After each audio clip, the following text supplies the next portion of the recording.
Right there. I think I found a way in. One of Kammler's closest associates.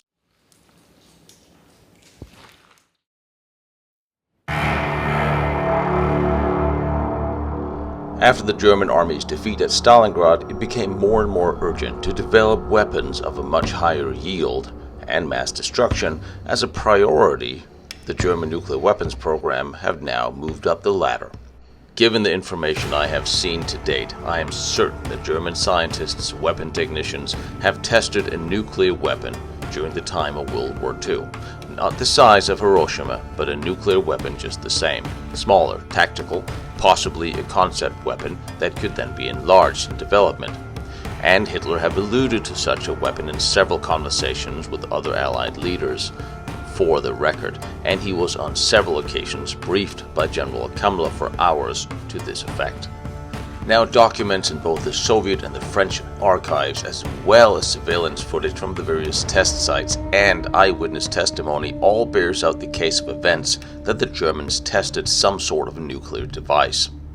In fact, only at the locations where the American army showed up first has all the documentation disappeared or is still classified.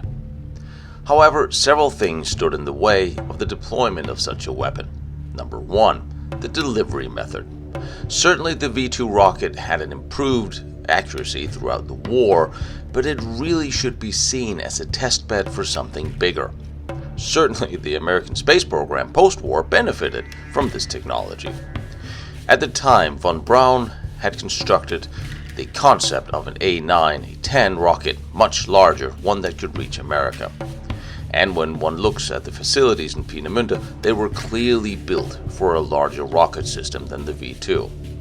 But this new rocket needed to be built. It was far larger than the V2, and larger facilities was needed to be prepared for its construction. It was either that, or it could be delivered by a larger plane, such as the Ju-380, which also needed to be built. Germany lacked a long-range bomber, and only a few had been built by the war's end. But the long-range flying craft was nothing new to German research. Eugene Sanger had been working on a concept for a lifting body and even a ramjet since 1935. And in 1941, smaller-scale testing of propulsion was done on the Silbervogel, a lifting body that needed a 2-mile launching ramp powered by V2 rocket engines. Now the design was actually sound, as several variations of it flies today. But regardless of which delivery method was chosen, Kammler needed time to build them. And the German army and air force needed tanks, planes, bullets, rifles, and fuel to keep the millions of Russians from advancing from the east and the millions of Allies from landing in the west. So huge, secure underground facilities needed to be constructed in order to produce the mainstream armaments needed to hold up the advance, especially of the Red Army. Hundreds of thousands of forced laborers were put to use and in record time constructed enormous underground facilities, both for wartime production and for the special projects. The end of 1943-44 was a desperate time for Germany. And in desperate times, you seek desperate measures. Given what has been documented to have been produced in Germany during the war, it seems certain they had the technology but lacked the delivery method at the time of the war's end. Then there was the gamble to use the nuclear weapon on Moscow or on New York. It seems, besides a test function, deploying a tactical nuclear weapon on millions of soldiers, taking out a few thousand of them, which will just piss off all their friends, and they will not stop coming. On the contrary, they will come with a vengeance, seemed like a bad tactical plan. At the time, it must have seemed clear to those in the know of the Third Reich that the other side of the technological coin was to develop a nuclear weapon or technology and use it as a bargaining chip to keep some few ranking members from the gallows post-war. Or, as suggested post-war by Werner Grothmann, Himmler's aide, to use existing tunnels or mines to hide this technology post-war, such as suggested and outlined along with Bormann's decree of 1944 to German industry at his meeting in Strasbourg. Locations such as Project Riese and the S3 in Jonastal, as well as Bergkristall, all had a few things in common. Significant industry for both Air Force production and nuclear was located in the vicinity of each one, and of course General Kammler was in charge of all of them. Also, the construction engineer was the same. And today they are all shrouded in mystery and lacking proper documentation of what actually took place in them. And two of them were claimed to be headquarters for Hitler, although none of them looked in any which way like they should be built for that purpose, and they were built at the same time where other locations were already complete and could easily have been converted for that purpose, places such as Amt 10 or Zement in Ebensee. And the third tunnel at Bergkristall was full of high technology, not really suited to be shared with Hitler. A few recurring questions I always get when talking about the missing information in the secret locations that has since the war disappeared. And when we research what the Germans may or may not have done during the war, same questions always revolve around how is it possible that something that large or significant could be hidden still today. So in this episode, I want to show you exactly how easy it is to hide something of enormous size. Something that was constructed by General Kammler. Enormous production facilities that were built by relatively few laborers in record time and was in use during the war. One of the large tunnel systems has been practically preserved today because it belongs to a factory that has kept it safe from vandalism. The other, consisting of miles and miles of underground tunnels, have practically been wiped from the map. So when you add that to how at the war's end, document and scientists along with technology disappeared into the hands of the Americans or the Russians, the subsequent false cover-up stories put out at the time, and now, today, as witnesses have begun to pass away, the few that actually survived in the first place, if you include all that into the equation, it becomes painfully evident that enormous construction locations and facilities can quite easily be lost to history and even physically disappear from the known map. Now I want to show you some of the biggest World War II underground facilities I have ever seen. They were built in record time with half of the number of forced laborers that both Project Riese and the S3, just to give you an idea of what was actually possible with less labor. One of the tunnels, codenamed Zement, was built on the site of an existing quarry of the company Gmünder Portland-Zementfabrik Hans Kammler, who at the time of the war was mining limestone for cement production. The cement plant have existed since 1908, and since 1910 the company have quarried at Gmünder by Ebensee. And fortunately the company survived the war and is still mining limestone at the location of General Kammler's old tunnel system, and in some places still using them for access. And that is very fortunate for history, as this has possibly saved these huge wartime tunnels from being vandalized or destroyed post-war like so many others. But since stone is still quarried today, I had to get special permission with promises of not getting in the way or dying in any particular embarrassing way. And it's only thanks to them that I can show you some of the most impressive tunnels built during the war. Of course, now little do the good people at Zement realize that they'll never get rid of me again.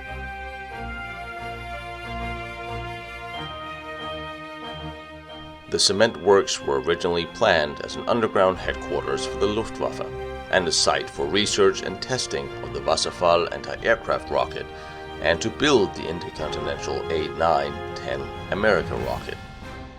But these plans were never realized.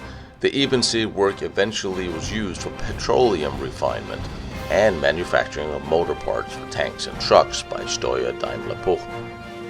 I will let you know that a very large V2 testing site and rocket fuel production facility was located not very far from Ebensee. In the autumn of 1943, the Ebensee concentration camp was built. The camp was a sub-camp of Mauthausen and lay beside a large quarry here where the Germans were planning to build an underground research center. Work started in late 1943 and the first tunnel was ready for operations just 4 months later. 10,000 workers, most of which were slave laborers, drilled and blasted tunnels into the rock wall, and the number of them would eventually grow at a peak at 18,000. Two separate works were constructed in the Ebensee Hills, Anlage A, which was the large system, and Anlage B, which was a smaller system adjacent to the concentration camp. Both systems was continuously enlarged and still under construction as industry moved in. The tunnel entrances were comparatively small to protect against bomb blasts, and the tunnel themselves were taller and wider, just a short distance inside. Steel blast doors were planned for the entrances.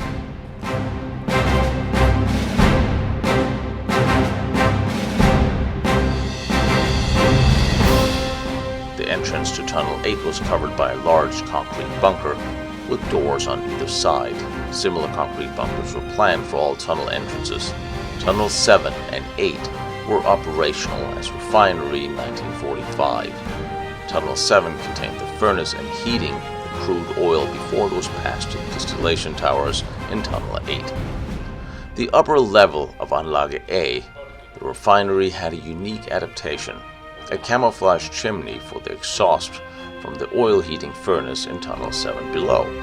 Two exhaust shafts ran up through the rock into the base of the concrete bunker-like building that was designed to resemble a house, complete with roughened roof to resemble shingles. Initially, there were more than 30 locomotives to bring the stone away from the mines. The tunnels were constructed at a 1-degree angle slope outwards, so the drainage tunnel in the center could drain out any kind of rainwater assembling from the mountains.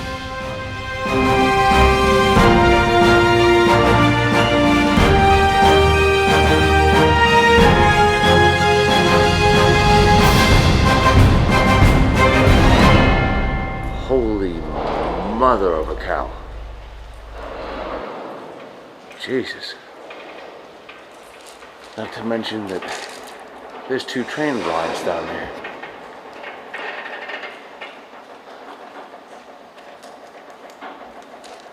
These are absolutely enormous. This is what you need in order to build rockets inside tunnels.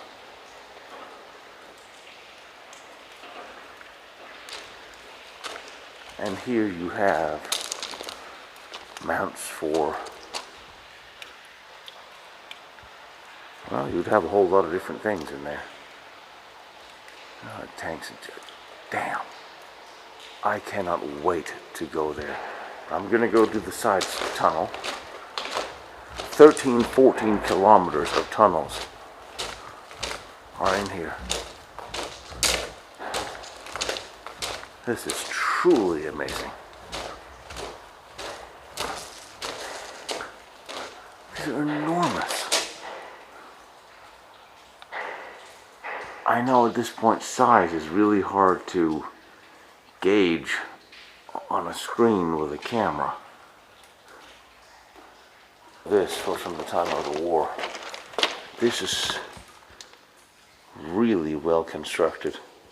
Obviously you would have water runoff, plumbing.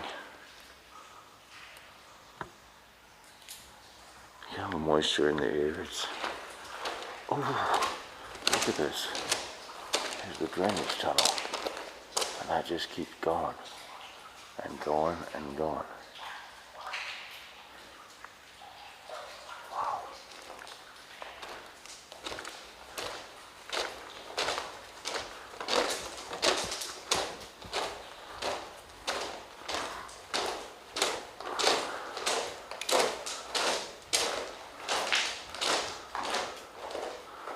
That's the part of the construction.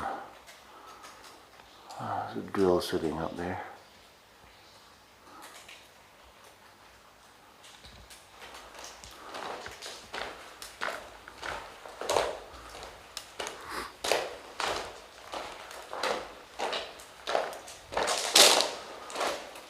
That's interesting.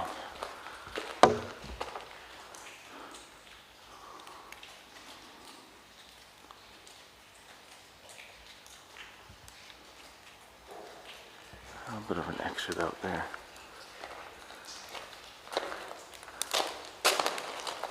Another drill sitting in the wall there.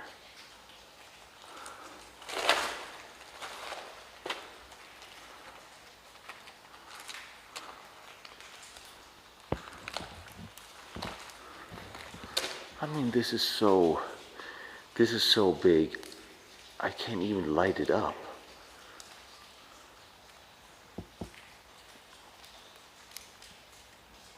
So,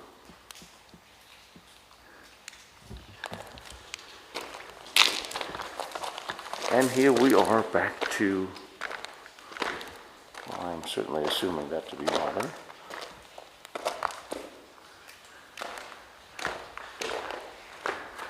We are back to what tens of thousands of slave laborers would be doing. Enormous underground tunnels like this here at Zement.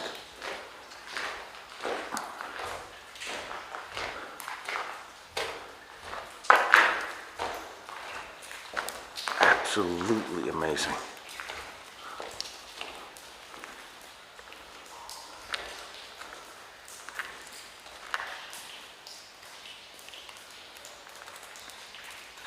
So when we talk about Project Riese, and we talk about Jonastal, and we talk about these 20-some thousand laborers having built almost nothing, that's why I question it. Because when you have the labor and you have a little bit of time, this is what you get. And that is what we're not seeing in Riese or in Jonastal. This could be a dip for the railroad, or there's also indents in the walls that could be for another floor. You see up there is also cross beams. That could have been for an upper floor. There could be 3 floors easily in here. Of course, they didn't finish, so. And this looks like it's been bricked up. I doubt they would have cement. I actually don't know. There's hooks in there. Why would they have left it bare, raw like that? I do not know.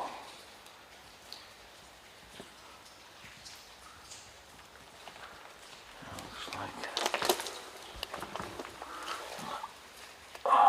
wire. This I do not know what is. I know we all looked at it as I walked in. I don't know what that is.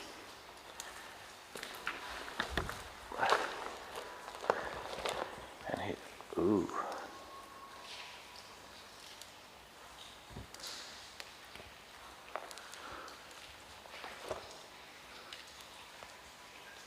Wow. I don't understand what this is.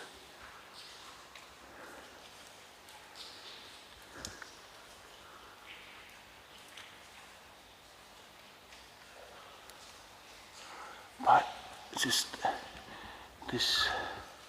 these are enormous tunnels. You could absolutely stand up a V2 in here, no problem. And I know they were going to be doing testing in here as well, which means these tunnels are big enough for production and testing. Of course, they never made it to the production and testing part, as far as I know. Certainly they didn't get the production line in here as they did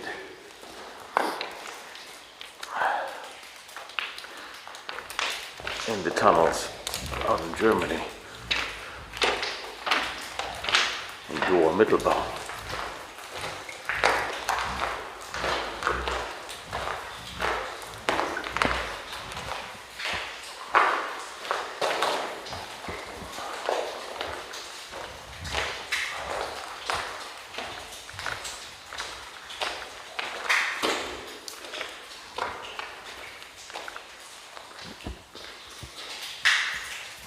Square, smaller tunnels. So they were still drilling in this general direction. Here are the pipes. for would be for the compressed air for the hammers, I would imagine. This is so big, I don't even know where to start. This is by far the biggest tunnel system I have ever been in, with any relation to World War II.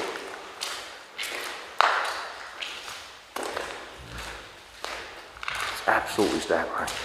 This is a small tunnel, and this is still bigger than anything at Riese, and this is still bigger than anything in Jonastal that we can see. And this is what we will be looking for. Something this size, given the laborers that was put to use here.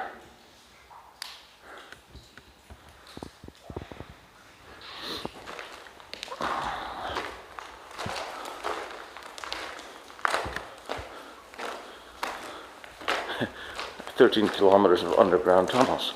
My battery's going to run out before I get there. And the next battery, and the next battery. I'm sorry about the balance, but I want to film all of this for you guys. And I'm going to have to keep moving a little bit. So little bits and pieces have come down. Remember, they're still working here. And you could have 3 rails. And there's definitely grooves that look like there was one there.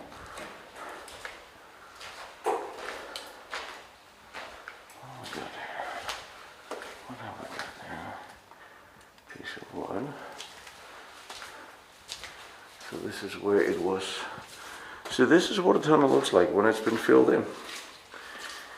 Although it's been filled in from the other side, but this is what it looks like.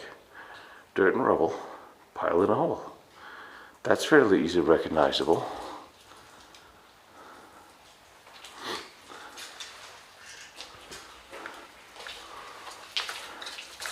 I want you guys to see this with me, because now when we talk about tunnels that are filled up, yeah, look, there were 2 rails that was leading in there. With a single light source, it's kind of hard to see the shadows, but you see the grooves for the cross beams. Around you'd have the rails.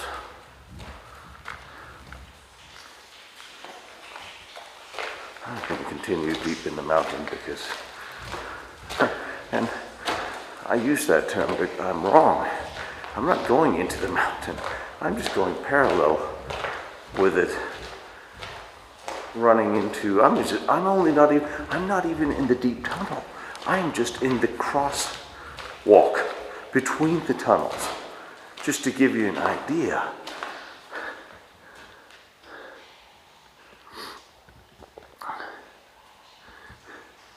As you see this, I want you to remember what I just said. I am not in the main tunnel. I haven't been in the main tunnel yet. I am just walking in the crosswalks between the tunnels, the cross tunnels.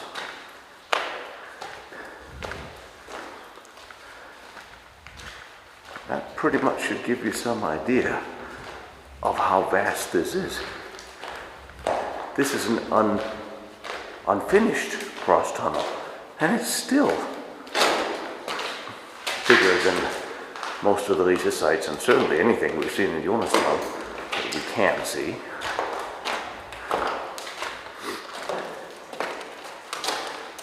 Yes, I'm aware that the rubble I just walked by has just recently fallen down. I know.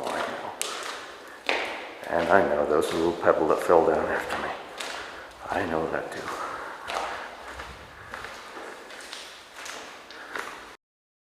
But if I don't go in here and show you, who's going to? Because most people are not as lucky and fortunate as I am to get access. That's one of the drills.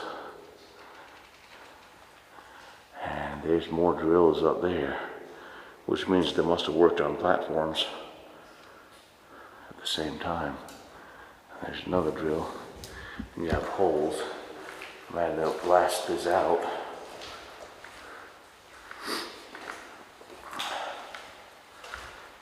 and clean it up and expand, and then cement eventually as the final stage.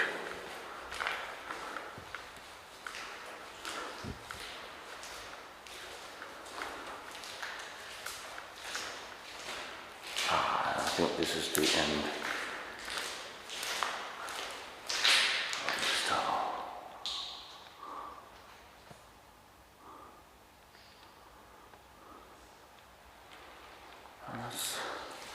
So eventually I'll expect this to end, because we don't really want to go parallel, we want to go in. Yeah, this has been filled in. This is not where they stopped digging. This entrance has been filled in, and obviously there's a lot of security and safety. And people haven't think about trying to sneak into these without permission.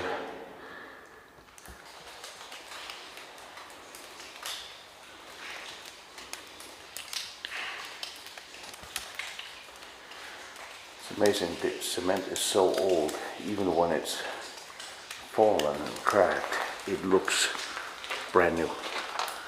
They really did have a way of making cement that would last for an extremely long time, which is very interesting, because that is one of the things we still can't quite figure out today, is how did they make cement the quality they did, because it still lasts longer today than it still lasts longer back then than what we make today.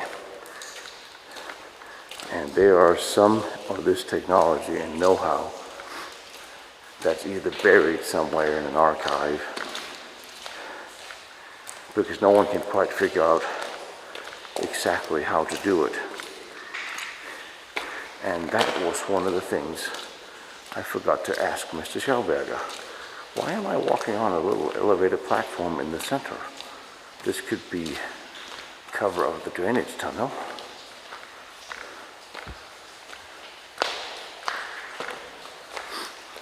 Just wondering out loud. I didn't see a drain, but there is a little walkway here. It's somewhat strange. Ooh, then we get to begun to build up the side walls. And if you look at how they build up these side walls, as opposed to the material used in Jonasthal, this is proper rebar cement in good condition, fine grain. And what they started building up in Jonasthal is just looks like road gravel. And here you have all the pipes, drainage, all the bits and pieces.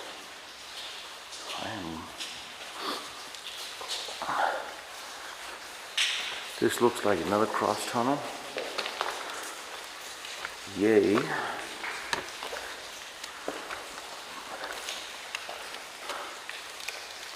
this I've seen before. This is how that was done. With these walls, then we've seen. Right? Ah, it is a drainage tunnel. It's a very large drainage tunnel I've been walking on.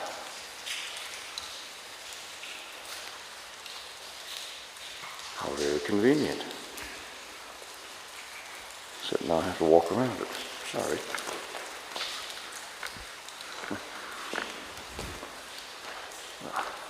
It's not that often I get a walkway through these, so I'll take it.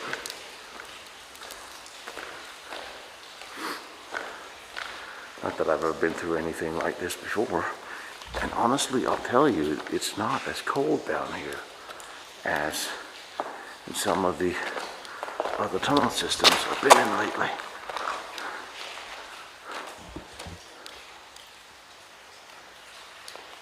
So here's another cross tunnel. And this has been filled in. And this should lead down to more tunnels leading into the mountain. Now remember, I'm exploring the part that's not really worked and cemented and built up yet.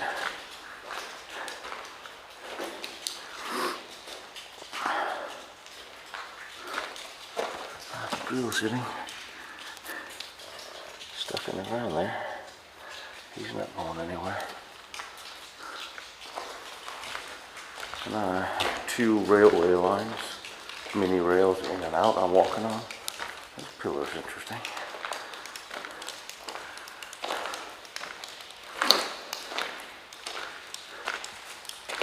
It's amazing.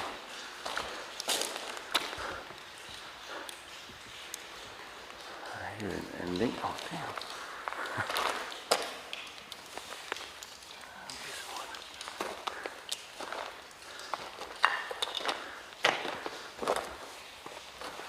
Red brick. Well, that was certainly there then. And look at here, the mounts for. They started mounting the train tracks up on cement here, on cement blocks.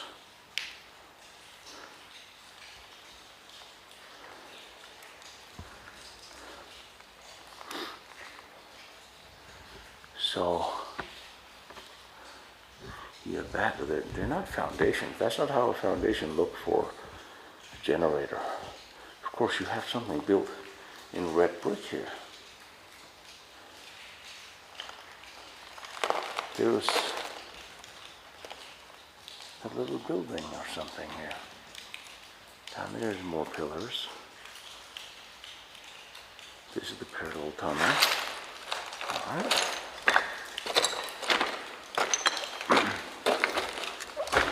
But we did see in the other tunnels in Ebensee that there were red brick used to shield off some sections and noise protection. Put the generators behind. There could have been a wall here, or at least a wall envisioned. So what are these? What are those things?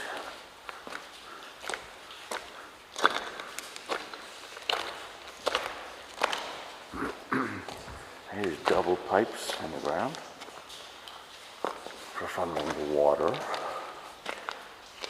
What on earth are these?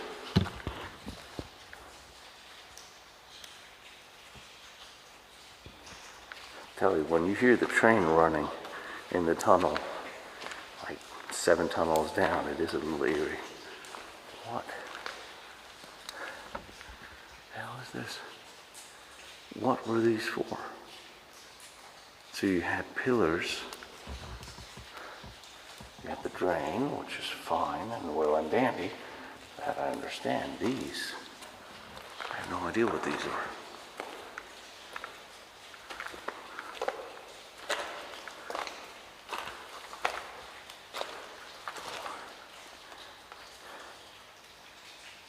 Anybody on this? We were initially looking at rocket production. That never happened because time ran out. But what were these pillars? Way down the distance you see a little bit of an opening.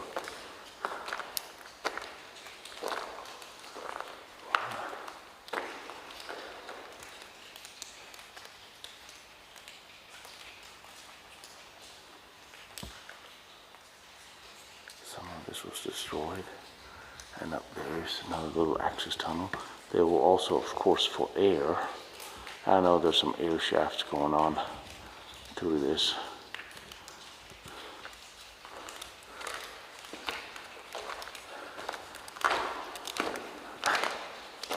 I don't understand what these were. I am extremely fascinated. It must almost have been a conveyor belt. If this was outside, I would see a conveyor belt, a lift. But we are not outside. This was a rail bridge. I don't know. See, there's the top of these things. There's wood sticking out. It's not even metal. I thought it was a big piece of metal so you could mount stuff on it. So up there, that's metal on top of these.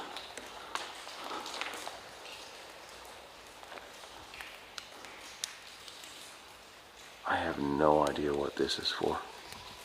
I do not.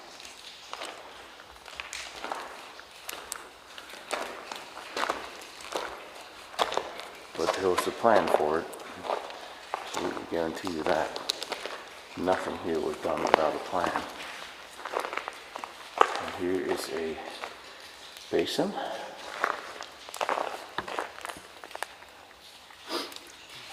Could be water collection. Oh, wait a minute. If this is a construction site, this could have been specifically for water for work. Since I see, looks like one of the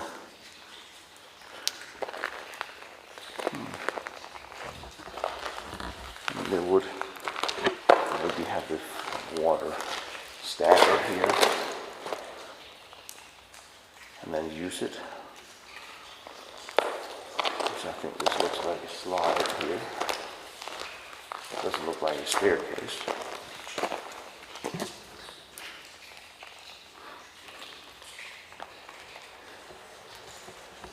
And leading up to the pillars. It's very likely this had something to do with the construction of the place. Especially in this part that is not really finished.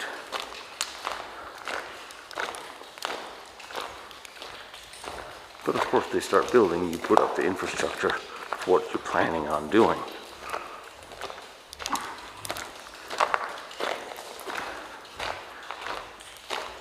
These guys had a very specific plan with what they were doing.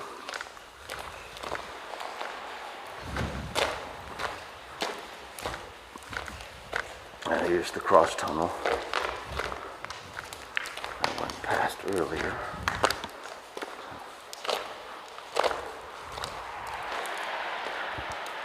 There's a train down there.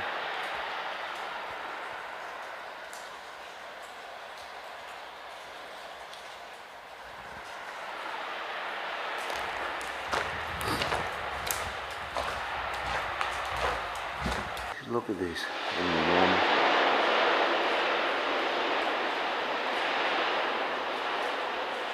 So they're still working there.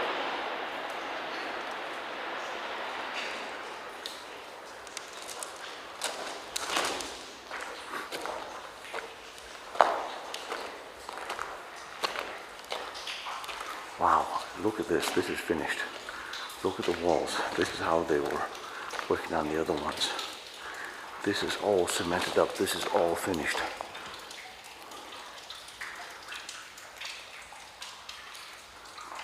Gigantic dome. I would think you could put 3 locomotives next to each other here. 2 on top and 1 on top of that. This is so impressive. This is absolutely enormous.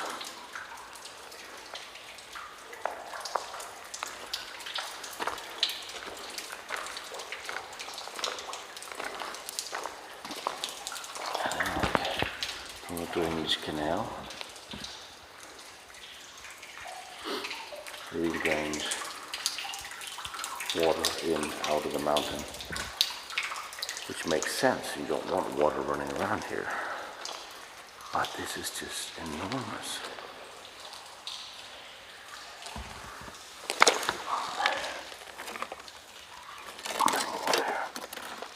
Something.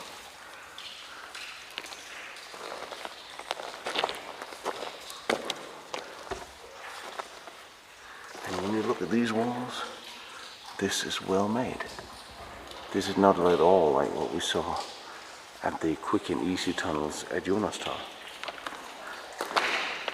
This is where this gets interesting. The labor number at Jonastal, I actually think exceeds what was here. Numbers vary a little bit, but just for the sake of this argument, let's say the number of forced laborers are the same as here. Then why are you not seeing this at Jonastal? Maybe it was built and not seen.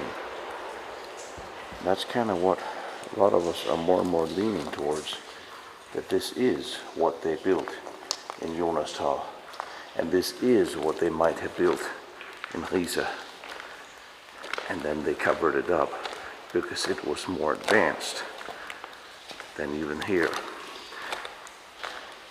We heard from carpenters, people installed radiators, electricians that went through enormous tunnels like this in Jonastal, where you could park rows of tanks. And guess what? Here you can park rows of tanks. And we are underground. This is the type and size of construction I would imagine seeing in Jonastal underground somewhere, if they will ever show it to us.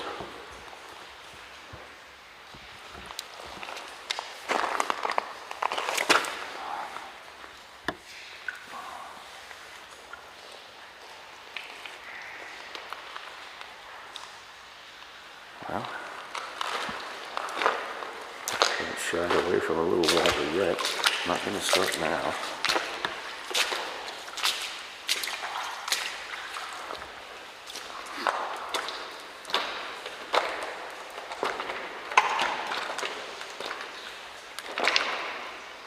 What was that? Sure, there are bats and weird things in here. There's an end section that's finished. And then there's a cross tunnel. So then, kind of need the light to see where I'm going once in a while. So it gets a little unsteady. But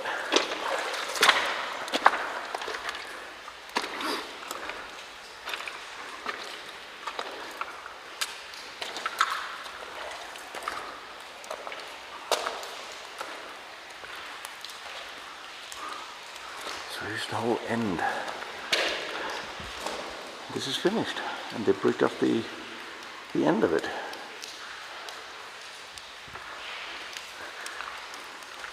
Now, of course, if you're going to hide something, not that I think they're hiding anything here, I generally don't think they are, but then you build an end wall. So this is the end of the tunnel. And of course somebody, from the looks of it, have been drilling into it to explore my theory on that. And here's another, standing on this red brick building.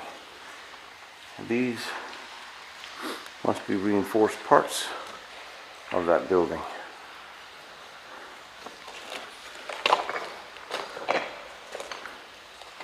So,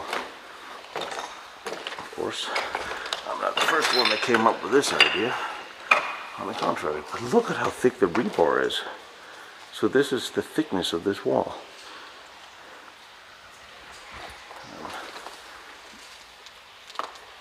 I don't see anything in there.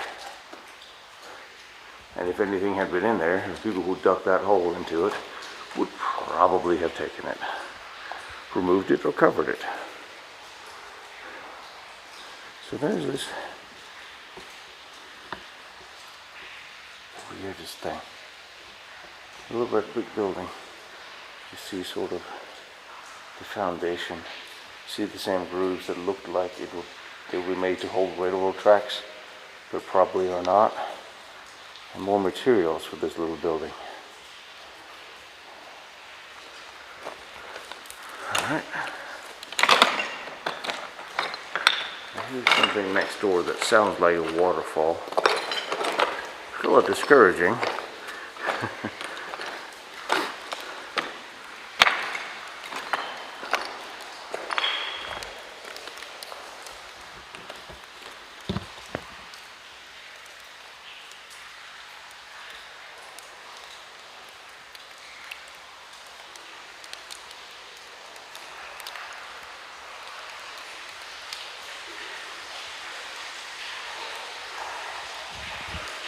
Look at all the hooks in the walls.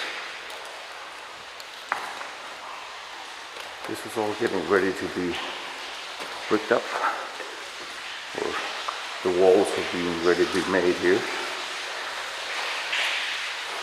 Got through bars and forms and pouring cement. Here you see the beginning of one of these hallways. The X shape is beginning to take shape here.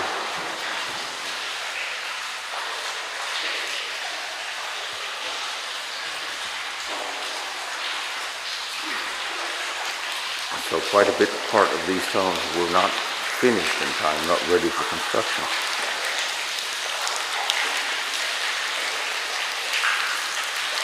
See a reflection up ahead. Maybe. Ooh.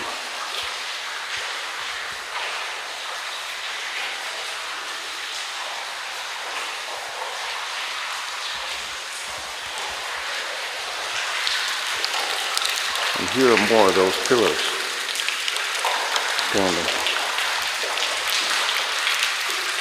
And this is the one he said was covered up or filled up because there's an air shaft up above. And I can actually see some that looks like a hint of light. No.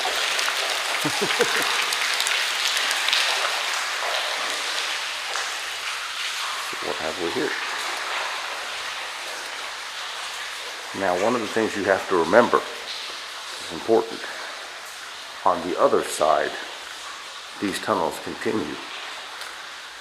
They have been closed off from here, but behind here, remember, 13 kilometers of tunnels. By far not all finished at all. However, 13 kilometers of tunnels.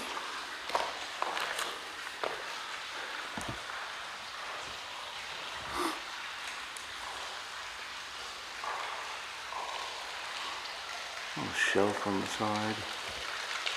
Interesting.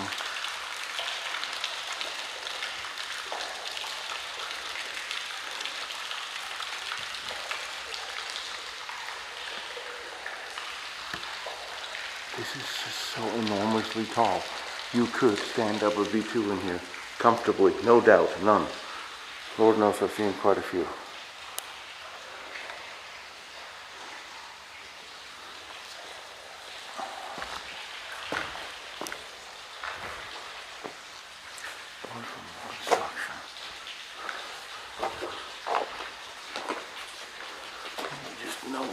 Go up here. Oh, that's where I had to wear a helmet. What is up here?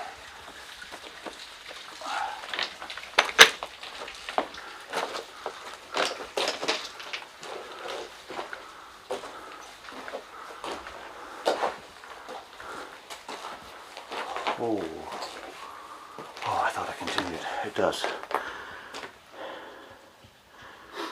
I'm in the cave-in. Drills. That's down to the tunnel.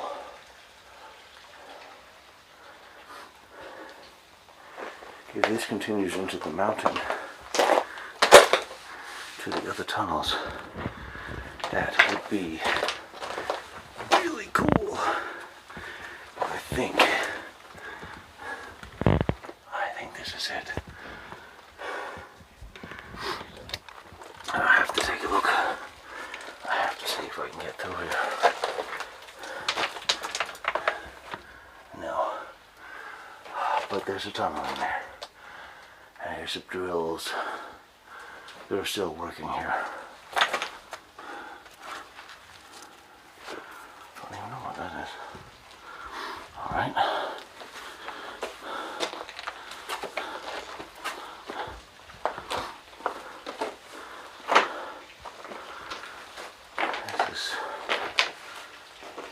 Very impressive. Except when shit's squeaking. There's a lot of strange sounds in here.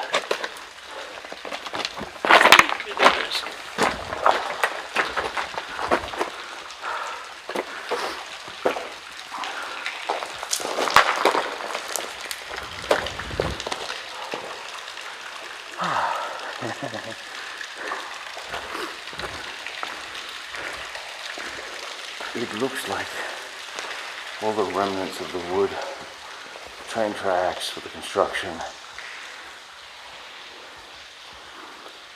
was here, and they just stopped, went home,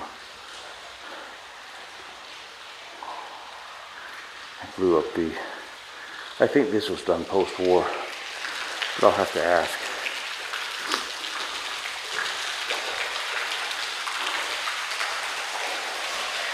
I truly don't think there's a stability or safety issue in these tunnels.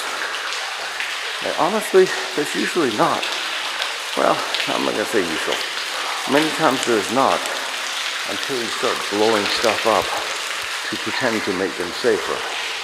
That's one problem. When you start messing with something that is this well built, well, that's when problems start.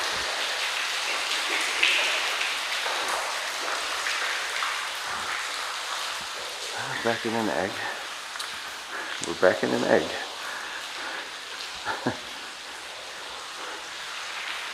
Wood holder. They could.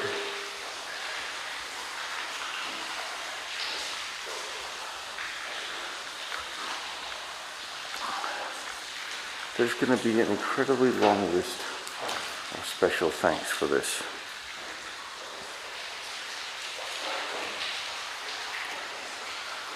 It's a little rougher here, I will say. It's still nothing like I saw at Jonas Top. That was very surprising.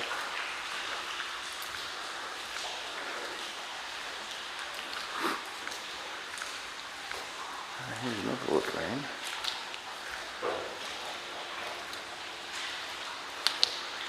And then here's the square building. Well, gee, that's a surprise. What am I in? I'm in a hub. Tunnel. Trains. Square building.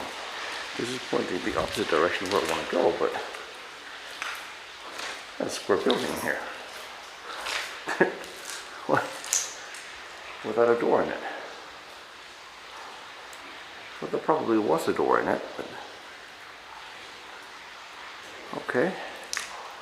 This we will have to get mud and cement. Yeah.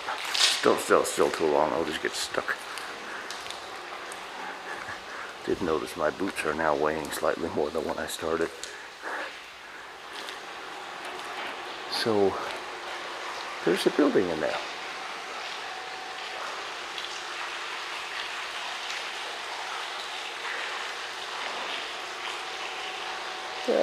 We're going to have a look at. Now, let's get a walk in the mud.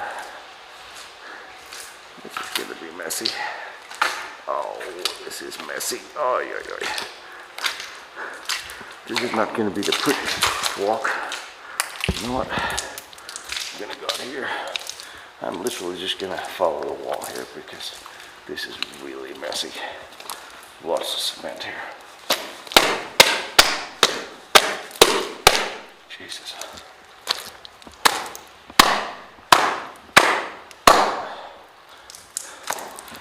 These boots will probably not be boots again. But I will thank my thanks to the Russian military for making them.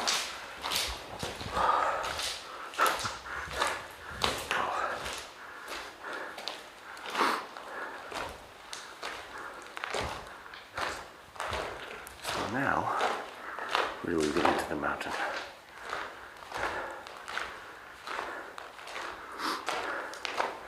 There's a little triangle.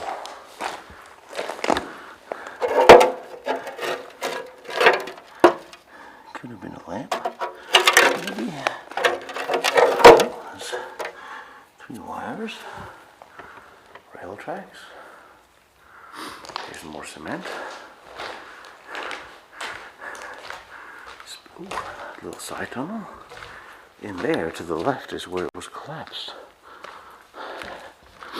Excuse me while I bang off more cement off my boots.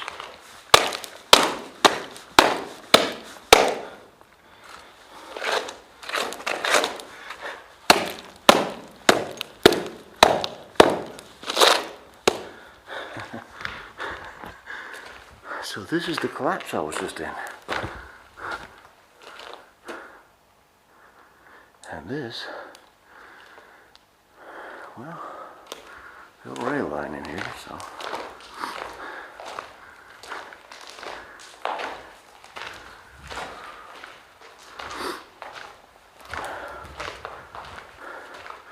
Look at all these pieces of wood and work. Obviously this was also not a finished tunnel, but, well, if I can get around that collapse in there.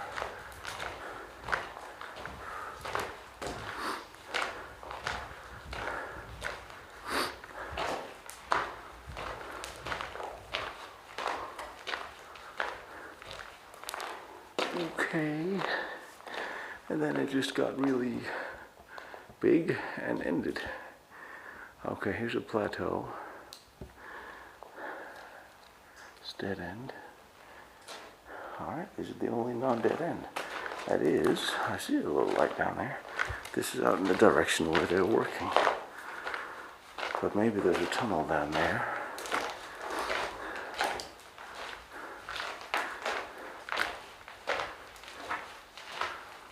There's a damn building.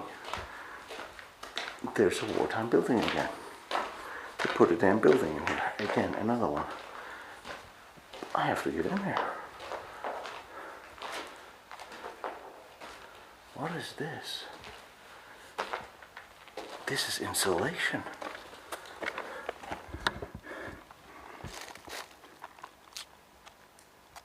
This building is packed with insulation on the outside of the stone. What?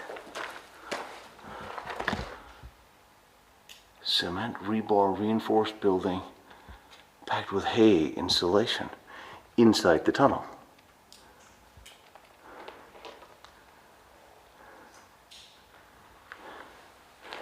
Alright, I guess I have to go around to get... There's got to be an entrance to these buildings, but that is the weirdest thing I've seen. Alright, my weirdo meter is pretty high up these days, so I'm just going to say this is one of the weirder things I've seen.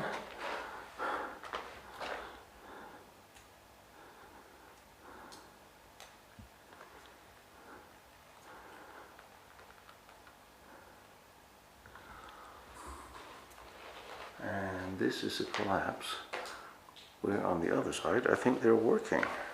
So I'm afraid I have to go back through the mud. But since there's light and there's a little pathway here, I'm just going to crawl up here just for the heck of it, just to see if I'm right. If I'm right. Well, yes, they're the active train tracks.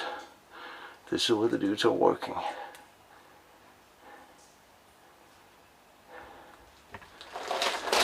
So we're back through the mud and figuring out what the two buildings inside here are for. This is one of the shoes. This is one of the shoes from the laborers, from the workers here.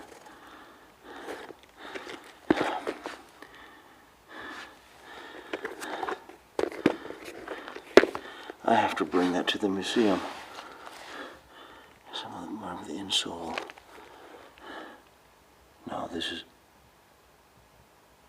looks newer. Then I know. It must be. It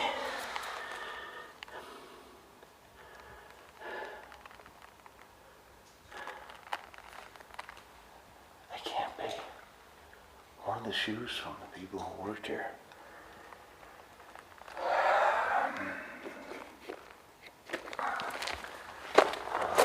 Side, and I will ask my friend at the museum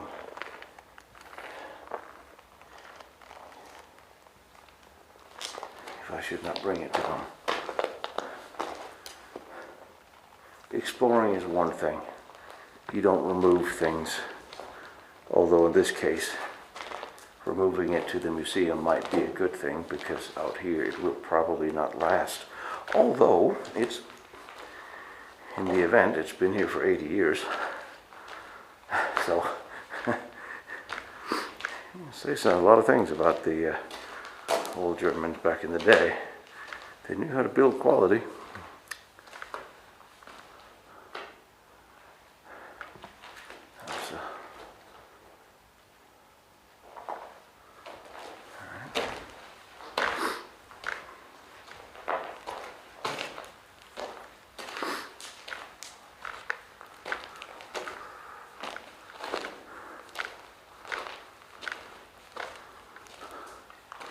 Oh well, we're here.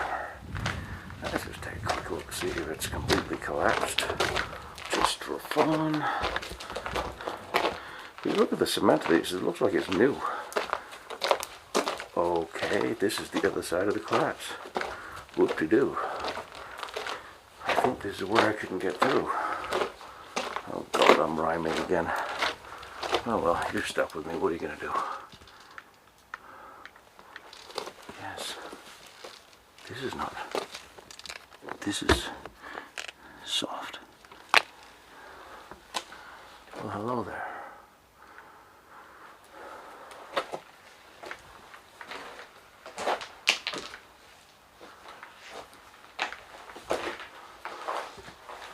Now it's collapsed all the way.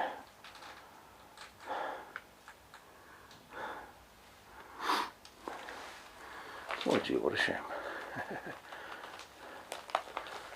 Drills. Nope, that's not a drill, that's a stick.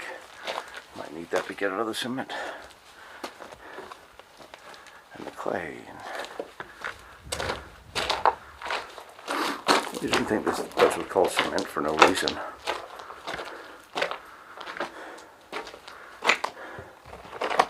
Aggregates out of the wall for holding wires.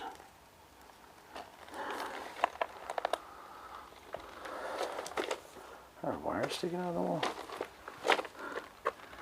This is fairly thin.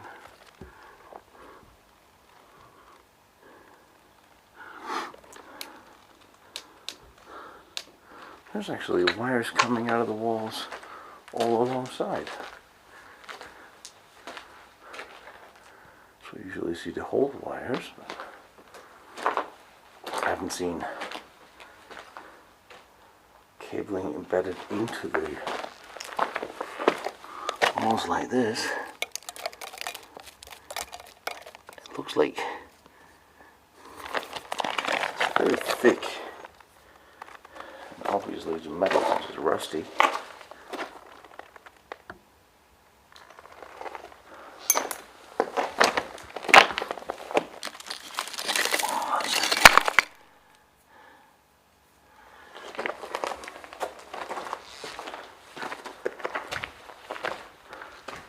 But I mean, let's be honest, the Russians have been here, the Americans have been here. Oh wait, the Russians haven't been here. Forms. The Americans have been here, so it's not like I'm expecting to find a whole lot, but I am trying to get an idea of the infrastructure that was set up. And honestly, what I'm seeing is staggering. Because again, we're only seeing a very small percentage of it, because the rest is on the other side of the mountain. Back to the mud again. Oh well.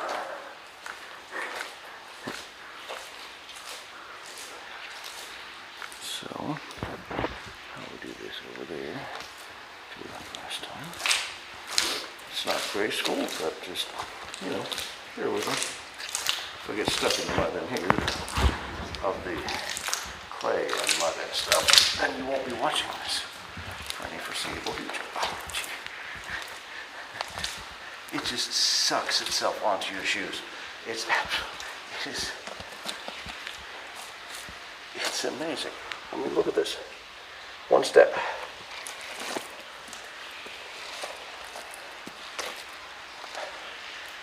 Why even bother trying to get it off until I get out? Well, we'll call it exercise. Wow. actually have a suction effect. Okay, so here is the end, I presume, where they're working. So, however, I hear tools and machinery. There's a cross tunnel there. So before I get to the rail line, look at all these. These are all the pipes from the pressured air. Luftluft. Sitting here.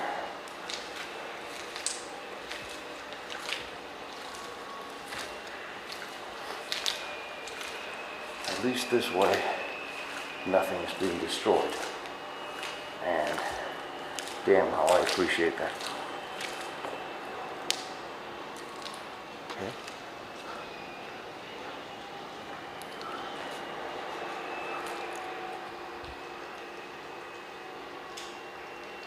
What the hell is that?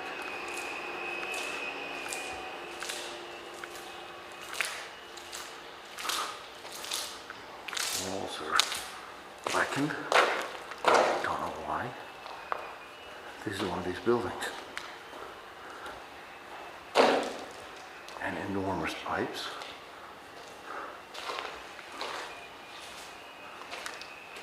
What on earth is this? What the hell is this? Oh, look at all these bits and pieces.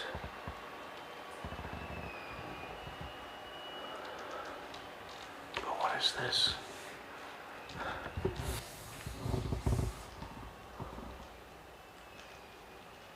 Oh, there's a roof on there.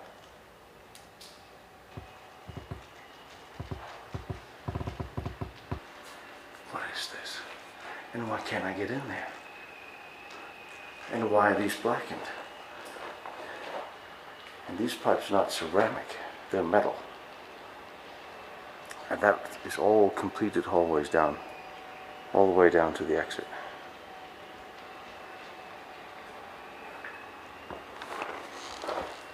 I don't know why there's no door. Why is there a room without a door? Why did they build a building you can't get into? You can't store stuff, you can't test stuff, you can't do anything with it.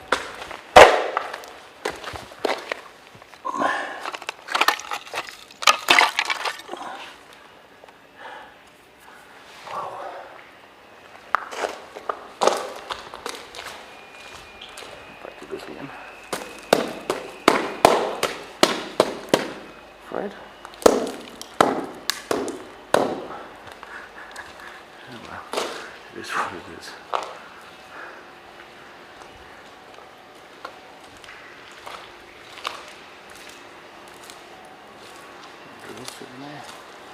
So, we're still in tunnels built during the war. Coming over here, we'll eventually get to the rail line. See. We'll get to the rail line on the other side. There are more tunnels from the war, like this.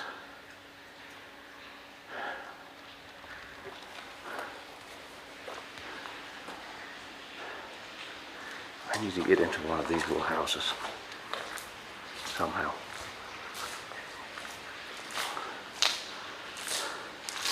So far there's 4 of them.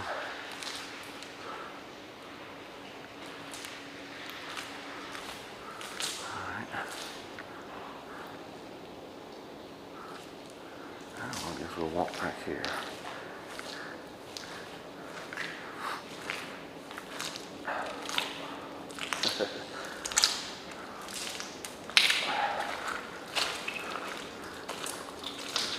Not the most graceful walk I've ever done.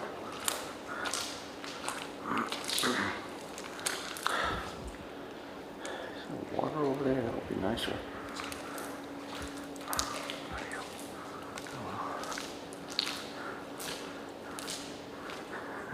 At least it's not quicksand, although it does seem to have a mind of its own. You could build from this. That would be good quality too. Alright. I am literally just being sucked in by every step. And there's an opening right there. See the damn swivel? Oh, water, that was nice. Gravel, that's nicer. Oh, holy.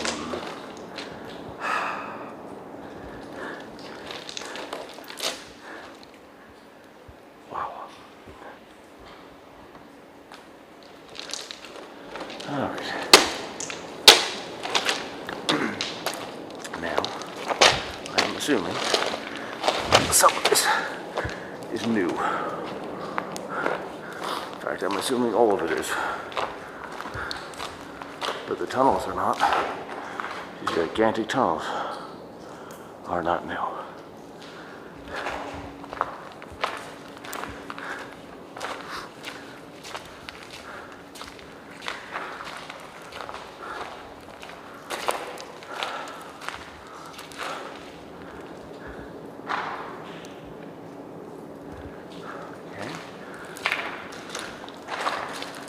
Is that going to bring me in and around the building?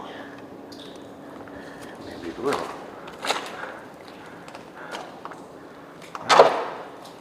What am I standing on here?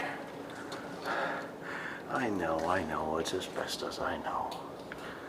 I'm not going to kick it, I'm just going to crawl over it in some gentle fashion or other. But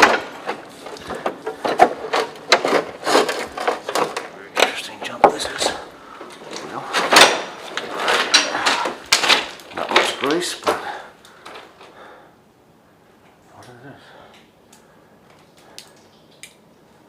That's more insulation. That's more insulation that's used in those buildings. So is this.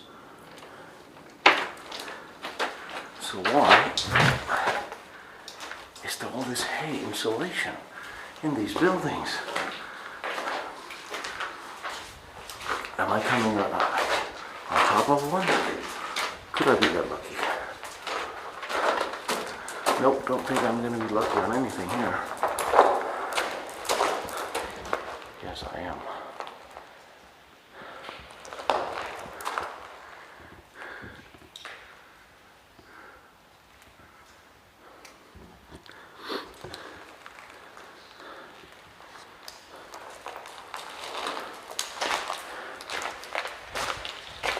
Is this what I think it is? This is the inside of one of these buildings. There's all these mounts on top.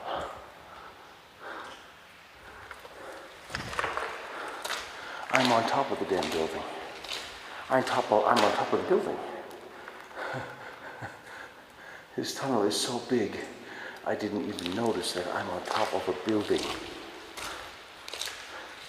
Inside it. That's why I'm so close to the roof, and by that I mean you can only stick 2 trains in there. I'm on top of a building, inside the tunnel, and it's perfectly dry in there.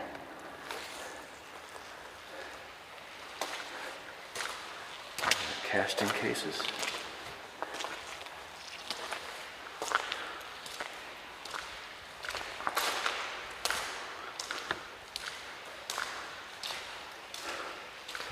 A lot of access. These access ports don't know if they look familiar to what we see at Riesa, but there's a lot of pipes and vents and things going down into this building that is highly isolated. Have these. There are mounts for things to sit on top of here. And yep, I'm on top of the damn thing.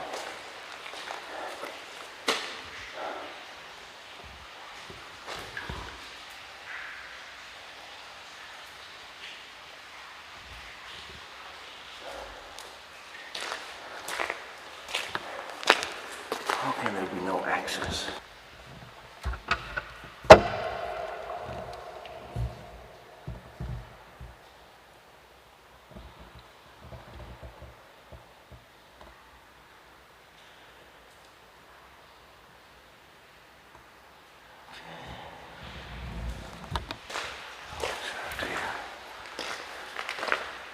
don't understand how you...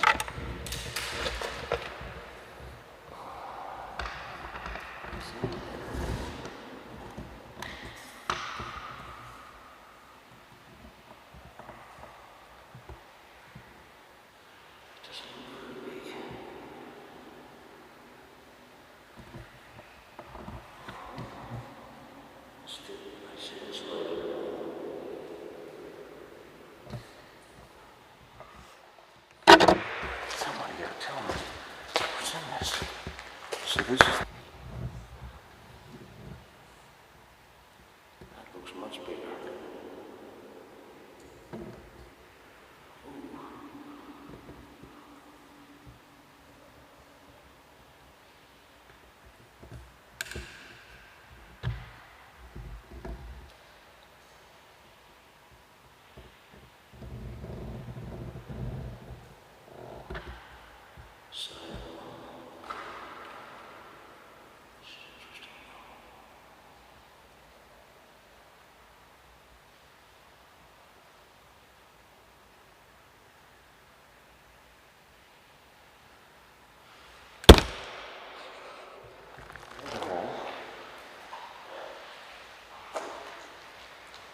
There's all these pipes running into it.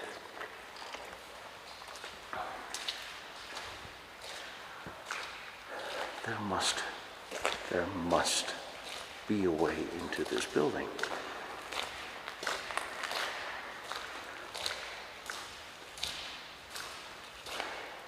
Look at the roof. It's full of attachments, lids. There's nothing. Attachments for pipes.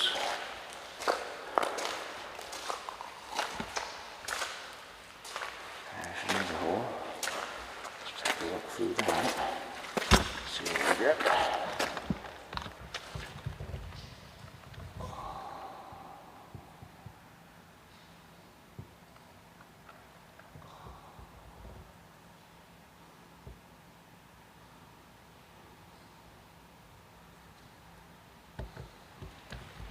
There's lots of them underneath there.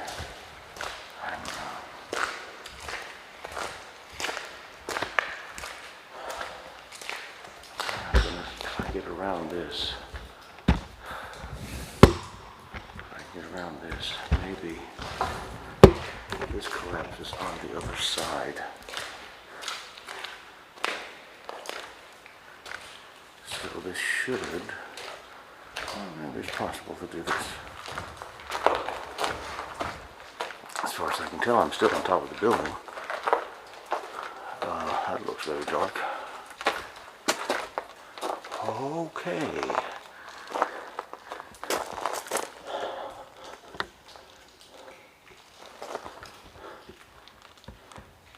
This building is bricked up. The building is completely sealed up. So is that tunnel. There's no way into this building because of this. That just happened to be right here. This, oh, they filled this up from above. I think this is ventilation or access for materials from the top. And that just happened to scatter itself right on top of the presumed entrance of this building. Ain't that just damn dandy?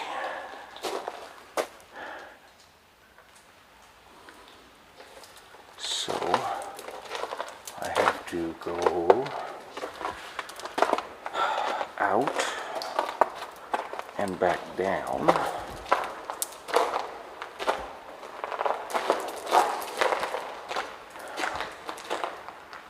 to the next building.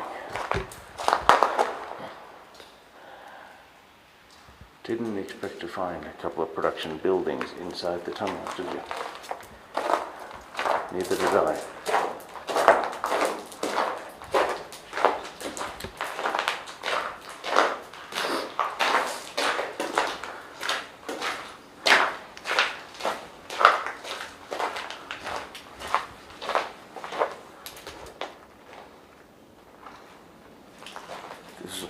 let's see. Oh, look it.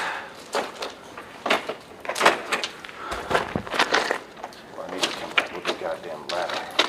So where was the last? The first building was down there. One of the other tunnels.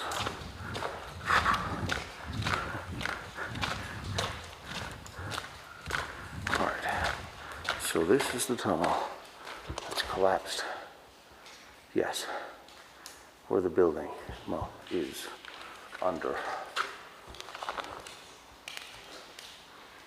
I wonder why there's no entrance there. Probably was.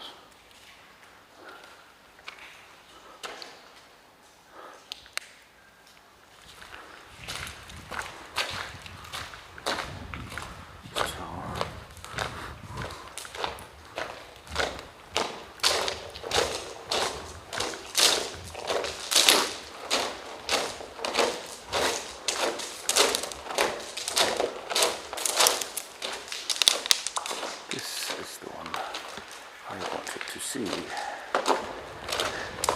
I think there's a building down there. Look at all these. Honestly, that sort of fits that blue tank.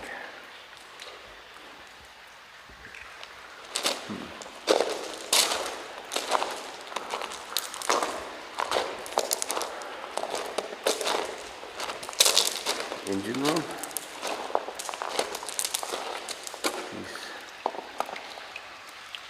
Very much looks like they are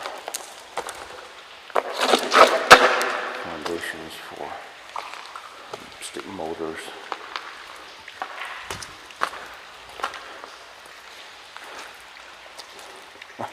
It's not as interesting as it looks.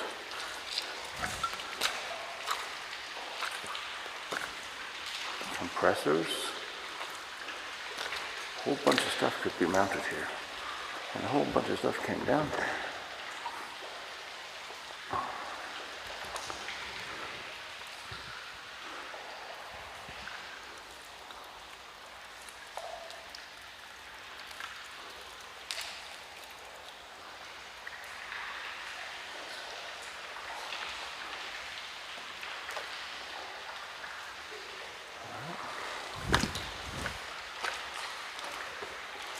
Pause for water.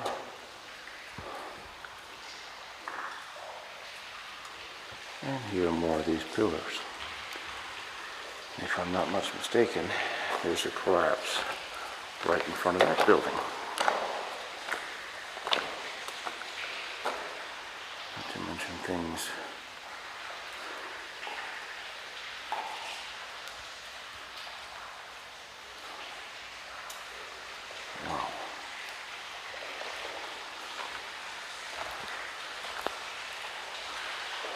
Wow.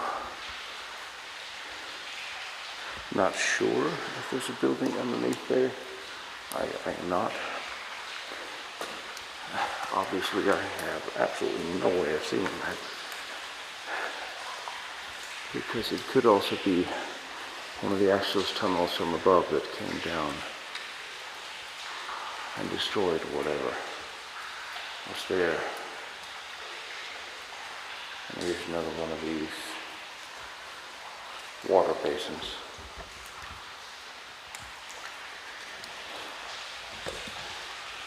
That's the water on the other side I can hear. So there is a building behind there because that was where the water was running.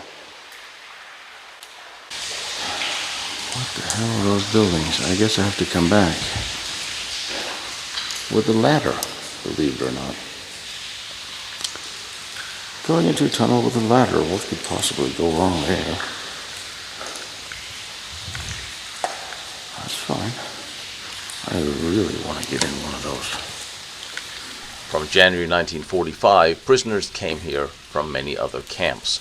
Over 7,000 prisoners came from the Milk concentration camp, several thousand from Auschwitz, and many others from other camps.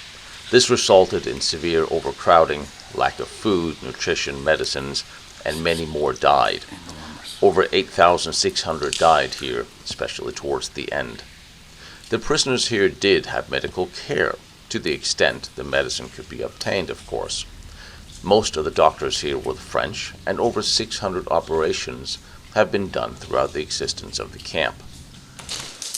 I wonder how welcome we are on the other side of the train tracks. I'm just thinking out loud, you know.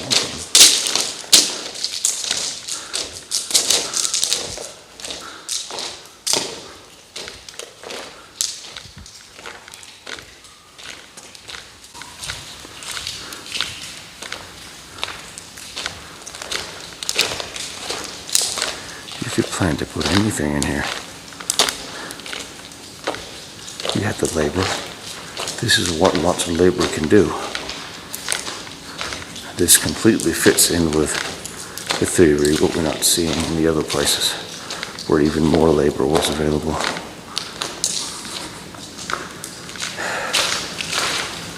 How big these tunnels are.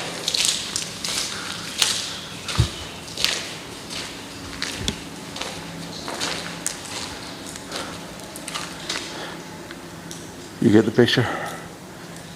These tunnels are slightly smaller than they are when they're raw. This is by far and away one of the most impressive tunnel systems I've seen so far because of its size.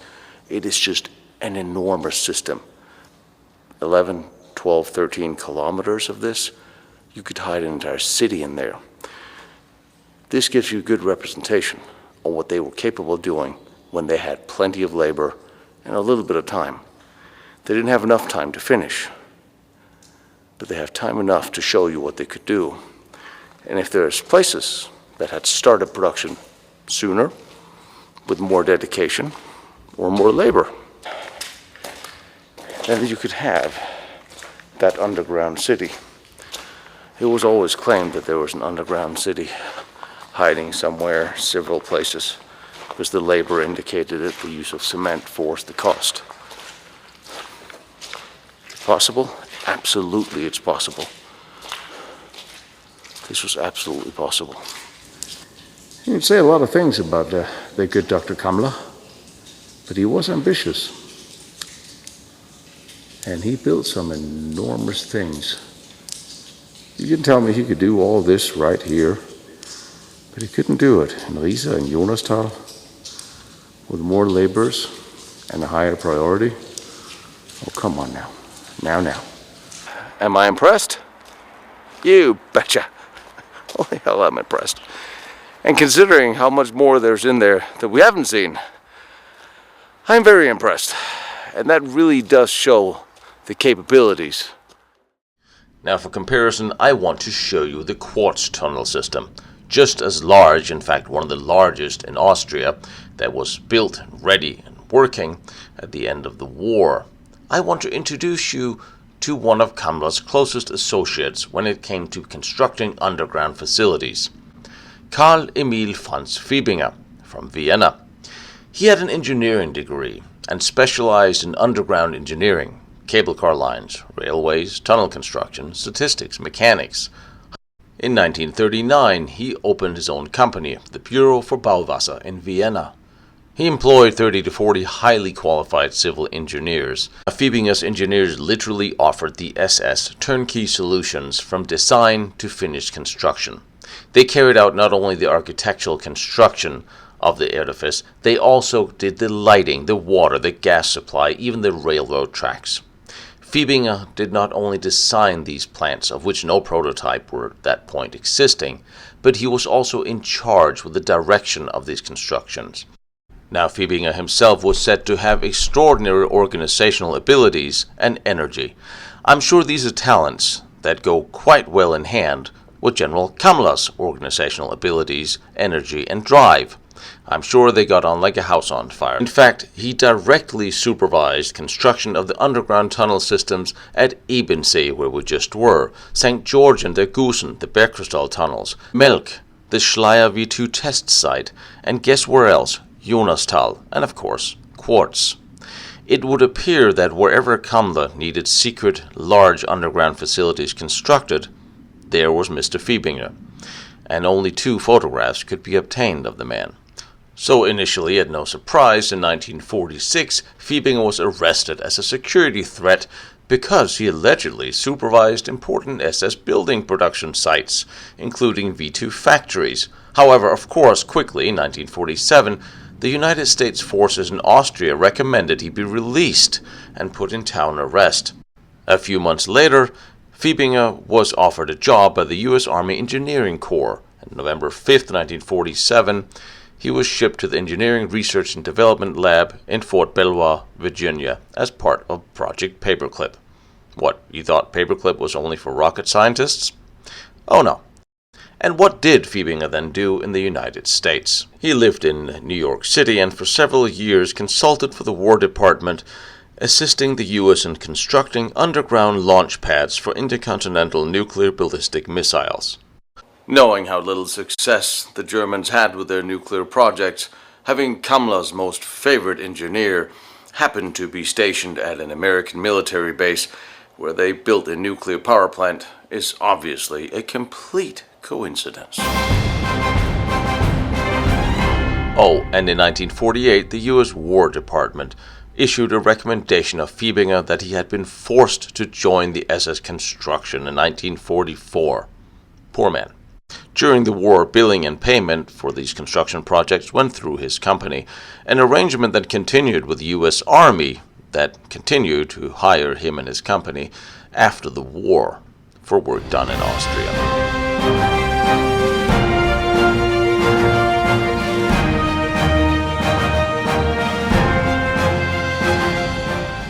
So what was the V9 Quartz Project? It began in the spring of 1944 and resulted in a tunnel system with an area of over 65,000 square meters. It could have been expanded if an intermediate ceiling had been installed. And the tunnel system was planned in such a way that a natural flow of production in a factory could run unhindered, at the same time where it was expanded by forced laborers. For logistics, an underground train station had also been planned. Steuer Daimler-Puch AG had rented space in the cross tunnels 3, 4, and 5, and there produced, amongst others, ball bearings for the German armament industry. Between 1944 and 45, up to 15,000 forced laborers and concentration camp prisoners worked there in 3 shifts. Today, this enormous system is not open to the public, and it's practically unknown, as the entrances are repeatedly filled up by the authorities and local companies to prevent entry. For the business aspect of the tunnels, the SS Special Staff founded the front company Quarz GmbH. They hired the office of Mr. Fiebinger for the planning and construction coordination. A concentration camp was constructed, and initially the Air Force brought in the first force laborers and handed them over to the SS. And the various companies, such as here, Steyr Daimler-Puch, rented locations in the tunnels for production.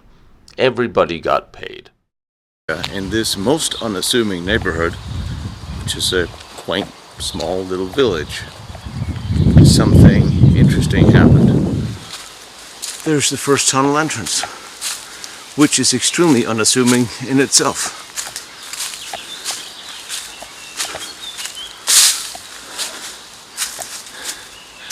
Behind that hole, 7 kilometers of tunnels. Why, it's covered up by a tire. So now we know why there's a tire here. Still something that looks like what's left from the paint. This really is something you have to look for. Here's another very overgrown, what looks like an entrance. Somewhat bigger. But again,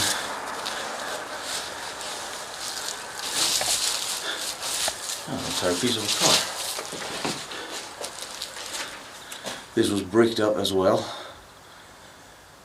Now remember, behind this wall is 7 kilometers of underground factory for manufacturing.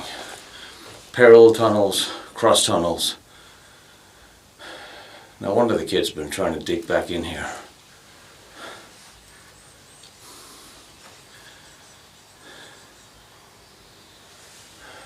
Underground is enough roads for a small city, and up here all I have is burning nettles, small pathways, and dirt mounds.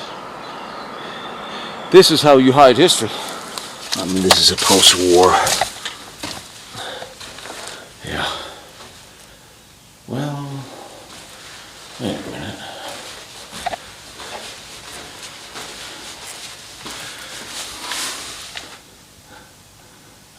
found a way in.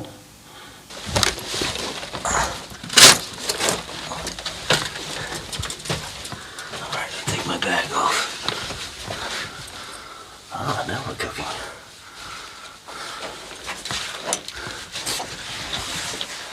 Now, obviously, this does not constitute 7 kilometers of tunnels.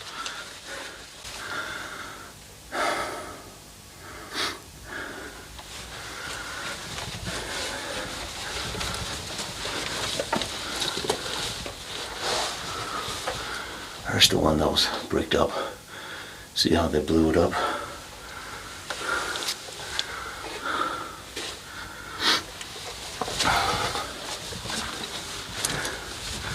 It's actually warmer in here than it was at the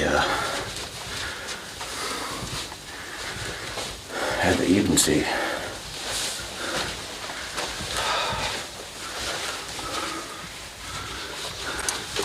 These must be small supporting hallways for work,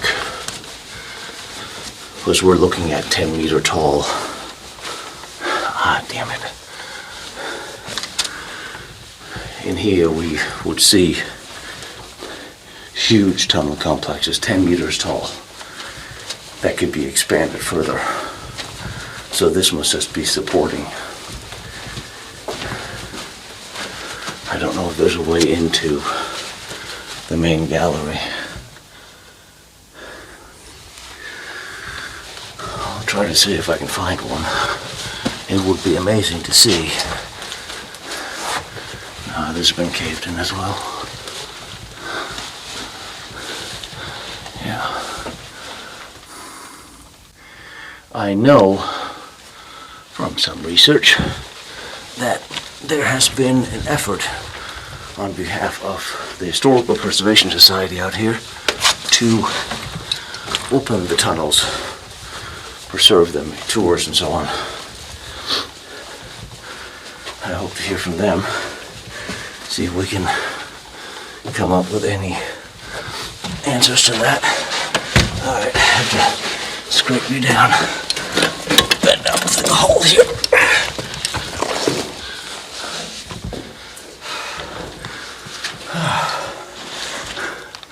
Here's the cement roof. No. This is polished sandstone.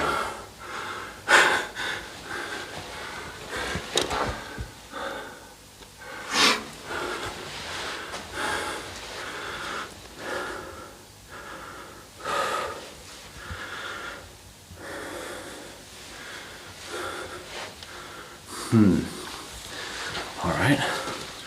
See if we can find something bigger. And this is the fascinating thing. When I tell you how easy it is to hide significant parts of history, behind me, those teeny little holes, they conceal 7 kilometers, over 3 miles of underground tunnels, drivable. That was constructed during the war for protect for Allied bombing, of course under General Kammler. And if you don't know they're there, the quartz complex would be all but a faint memory. There might be other entrances though, because there must be a way into such a large complex. Although ever since the war, or the Cold War ended, a large number of people have climbed in there and used it for various purposes and been a little stupid, so they have sealed it up from what I've been told. That doesn't necessarily mean that I can't get in, just makes it a little harder. Listening to the train, it reminds me they're building a second level for a rail station here. And here's another tunnel.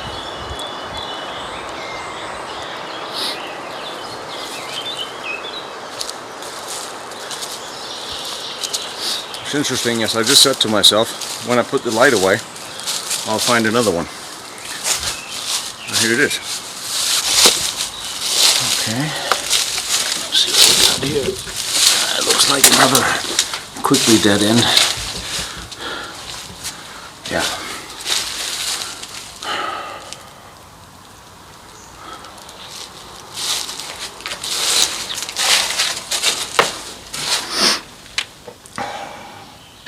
still leaves the question, where are the large old ones?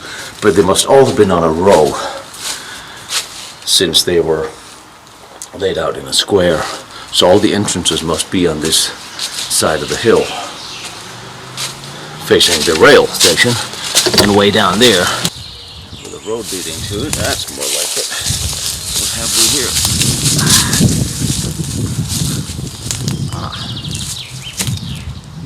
Of course, it's been bricked up, wheels, tires. This would have been one of the main entrances, clearly.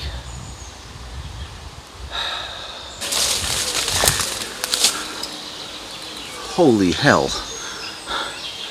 Well, that's a large piece of cement. And what is that thing doing there?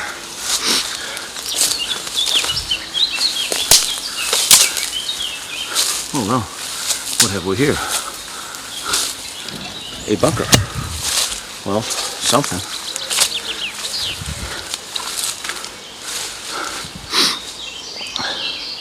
This I did not expect.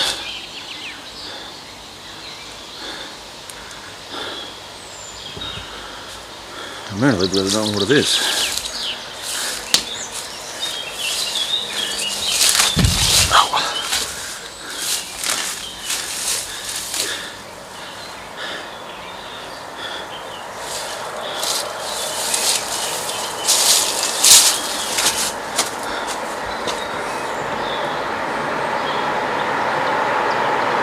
I suppose this could have been a protected overhang over one of the entrances that have been demolished. Oh, there's a chain. Doesn't mean there's a tunnel. No.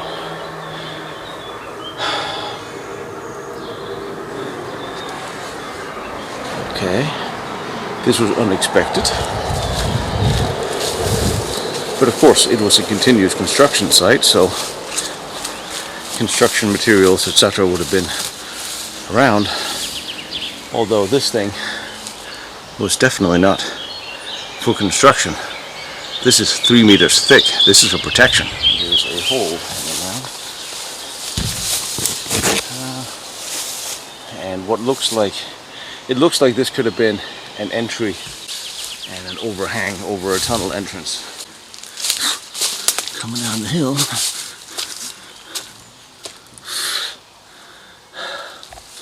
Damn, there's a lot of mosquitoes around here. Okay. I keep wondering if this green paint is moss, algae, what it actually is. Oh, it doesn't come off. Alright, let's see what we got here. I don't have to tell you I'm crouching here. I spent time in bigger tunnels than this. Lately. Like yesterday. Alright. Don't tell me it's caved in here. Alright, we're crawling then. Is that what we're doing? Oh, there's an end. Can't be an end. My own footprints here. No, it does end. I tried to go in a little bit without my bag and camera. It dead ends there. So, we're back to leaving. But, at least I tried all the entrances I could find.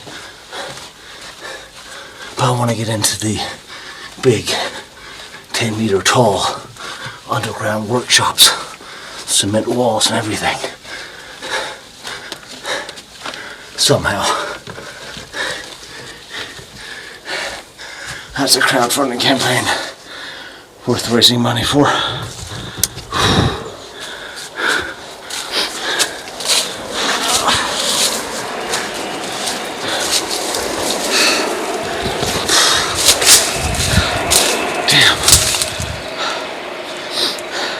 In that little hill, right there. The cement tunnels were absolutely staggering, and the fact that here underground is a similar sized complex, completely hidden. It's mind-boggling. But it gives you an idea, with half the labor available for Project Riese or the S3, what was possible, and it should give you an idea what we should be seeing at Project Riese or even in Jonastal. So let's go have a look and see what is actually there. I hope you enjoy history and military history as much as I love bringing it to you. And if you want to see more of the photos and documents I've used for these episodes, documentation, so on, you can go to lostbattlefields.com. And if you feel like helping me out traveling around the world to some of these far-flung locations like Venno and Brown's first test stand behind me, or Deepna's nuclear reactor down there, or the Maginot Line over there, you can donate on PayPal, protection@serviceint.com. It'll be right here, and it is also on lostbattlefields.com. You absolutely don't have to, but I appreciate any help, and I love all you guys for all the support you've shown me, because history is important. We all know that, and I'm going to bring it to you.